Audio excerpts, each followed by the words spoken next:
Welcome to your living nightmare, where the killer reads and you just listen, helplessly. This isn't just a story, it's a descent into madness, blood, and broken souls.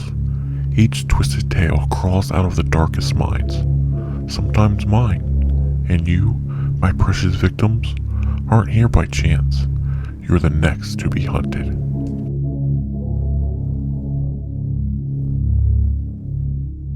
They came at nighttime, cameras in hand, flashlights sweeping through the dark like they're uncovering truth, acting like they're brave, like the cold in their spines is just the wind.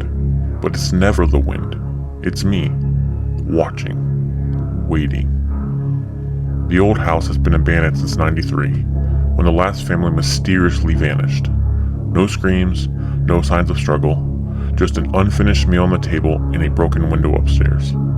Perfect story for the internet. That's what draws them in, and I let it. I want them here. They come thinking they'll find ghosts. They never expect to find me. Last night it was 4 of them, early 20s, too cocky, too curious, 2 guys, 2 girls, matching hoodies, with their YouTube channel printed across the back.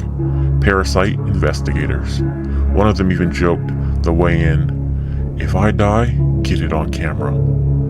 Don't worry, I did. They entered through the back door. The lock long since rusted. I was ready in the walls by then. They never even thought to look. One of them whispered about cold spots. Another swore they heard a voice. All lies. Fabricated tensions to get clicks. They wanted fear. So I gave it to them.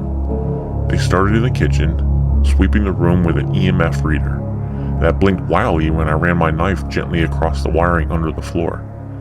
Just a flicker, enough to make the tech guy twitch. The blonde girl, I think her name was Lacey, laughed it off. She wouldn't be laughing much longer. They set up their night vision cameras around the living room and stairwell. I watched from the air vent above, knees bent, breath measured. The air smelled like mold and old secrets, the kind that rot beneath the surface. I could feel their warmth from where I crouched, could hear their heartbeats when the house creaked. They didn't know it yet, but they'd already started dying.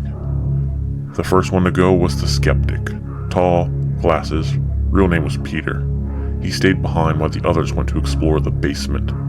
Said he'd monitor the equipment. He shouldn't have stayed alone. He sat on the couch, reviewing the static-filled footage on a tiny monitor. I stepped quietly out of the shadows behind him. No music, no jump scares. Just a hand across his mouth and my blade in his throat.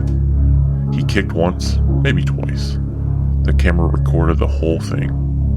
His reflection in the dusty glass on the TV, the blood soaking into the couch cushions. I left him there, slumped and silent, eyes wide in disbelief. The others came back 15 minutes later. "Pete?" one of them called out. "Where the hell did you go?" Lacey found him first. Her scream could have shattered glass. The big guy, Marcus, I think, ran to her side and started shouting nonsense about calling the cops. But guess what? No signal out here. I made sure of that. I severed the lines months ago. That's when panic set in. You could smell it. Sweet and terror mixing in the air like perfume. They barricaded themselves in the upstairs bedroom. Classic mistake. One door, no exits, no way to escape. I let them cry. Let them argue. I scratched at the walls now, and then dragged my fingers across the wallpaper. Slow and steady, like nails on bone. A smaller girl, Kaylee, started praying. Or maybe reciting a chant. Ghost hunting mumbo jumbo. Didn't matter. No god was listening tonight. When they finally dared to open the door, I was waiting on the other side. Marcus charged first. Brave boy. Strong too, I'd give him that. But rage doesn't win against precision. He swung at me with a broken lamp base. I ducked and drove my knife straight into his gut. Twist, pull, silence. Lacey ran. Always a runner in the group. Down the hallway, into the attic, I let her go. It's always more fun when they think they found safety. She tried to hide under the floorboards. Funny thing about attics, They all creak and no cover. She hid her breath when I stepped in. I could hear it shaking in her chest. I let it hang. Long, unbearable quiet. Then, in one sudden movement, I ripped the boards up.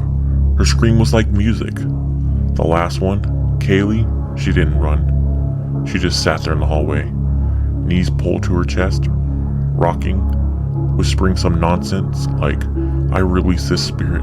I release this spirit." I crouched beside her, put my hand on her head.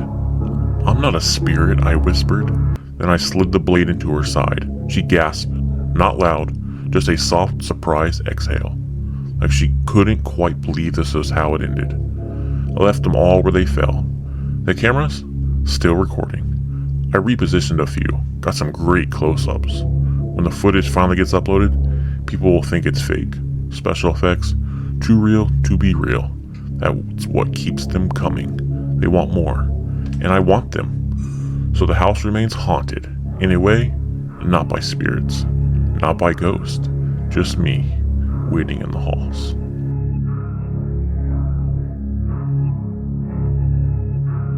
I see you're still here.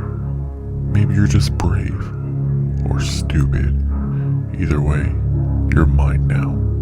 Sleep tight, victims. I'll see you soon. Sweet dreams.